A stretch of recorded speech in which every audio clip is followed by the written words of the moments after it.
Okey, seterusnya cikgu akan terangkan satu eksperimen bagaimana kita nak tentukan kereaktifan logam terhadap oksigen. Ataupun eksperimen ni kita boleh juga kita gunakan untuk menentukan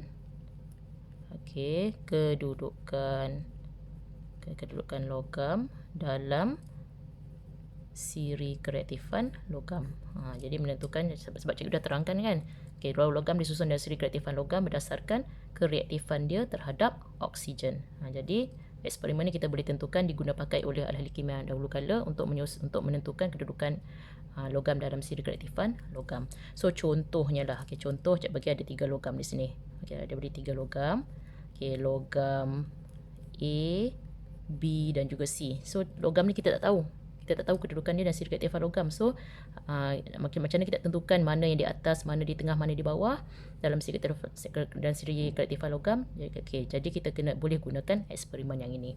Jadi eksperimen ni sebenarnya dah pernah buat dalam masa tingkatan 3 dulu. Tindak balas logam dengan oksigen. Yang cuba ingat balik. Tak apa, kita recall balik. Jadi radas yang perlukan adalah satu tabung pembakaran. Ini tabung pembakaran. Tabung pembakaran. Ataupun kita guna tabung didih pun boleh. Tabung didih. Tabung pembakaran ataupun tabung didih.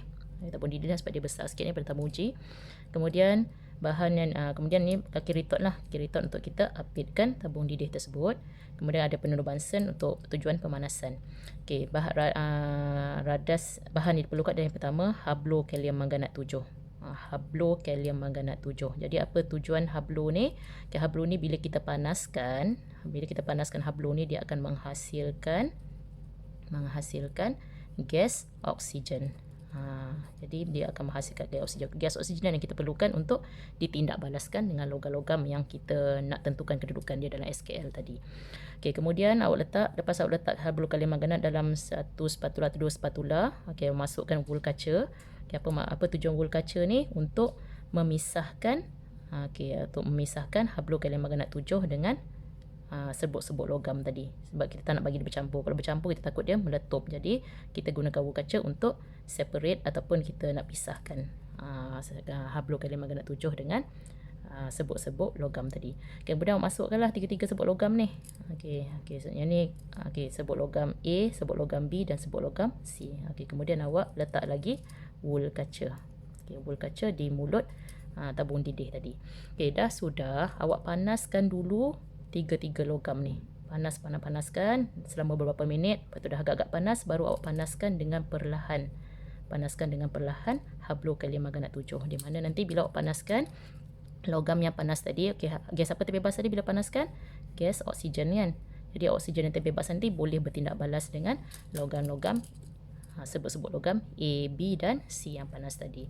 Kita panaskan dan apa yang perlu perhatikan adalah tengok dari segi nyalaan. Kalau nyalaan, perhatikan dia menyala warna apa. Siapa yang dari segi nyalaan tu, maksudnya yang menyala terang dia lebih reaktif, yang menyala dengan perlahan dia kurang reaktif. Kalau dia berbara saja paling kurang reaktif. Contoh cikgu bagi pemerhatian dia. Ini jadual pemerhatian. Logam A, logam B dengan logam C. Contoh pemerhatian logam A. Kita kata logam A ni dia berbara perlahan. Berbara perlahan. Menghasilkan berbara perlahan. Dia berbara perlahan lah. Berbara perlahan. Yang kedua. B, logam B ni bila awak panaskan kita kata dia menyala terang dengan nyalaan kuning. Menyala terang dengan nyalaan kuning. Manakala C pula di pemerhatiannya, kalau contohnya pemerhatian adalah menyala dengan sangat terang. Dan nyalaan putih. Nyalaan putih. Ini C. Ini jadual pemerhatian.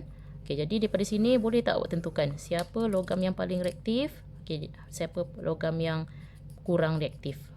Boleh tak kita susun dalam siri kereaktifan logam. So paling reaktif kita kata paling tinggilah kedudukan dia. So siapa paling reaktif di sini? A, berbara perlahan. Kalau berbara, nampak berbara ni maksudnya kereaktifan dia kurang lah. Yang kedua menyala terang. Lebih, maksudnya dia agak reaktif ni. Yang ke C pula menyala dengan sangat terang. So beza kat sini terang dan sangat terang. So kita boleh simpulkan bahawa C ni paling reaktif. So dalam siri kereaktifan logam dia terletak di paling atas. Diikuti oleh B dan paling kurang reaktif adalah A. Ni cara ahli-ahli kimia dulu dia susun logam-logam dalam siri kereaktifan logam. So dia tidak balaskan menggunakan oksigen. So inilah susunan dia. So makin ke atas semakin reaktif. Okey, ini adalah eksperimen yang pertama. Okey, mudah ini mudahlah. Walaupun eksperimen ni awak dah buat masa tingkatan 3.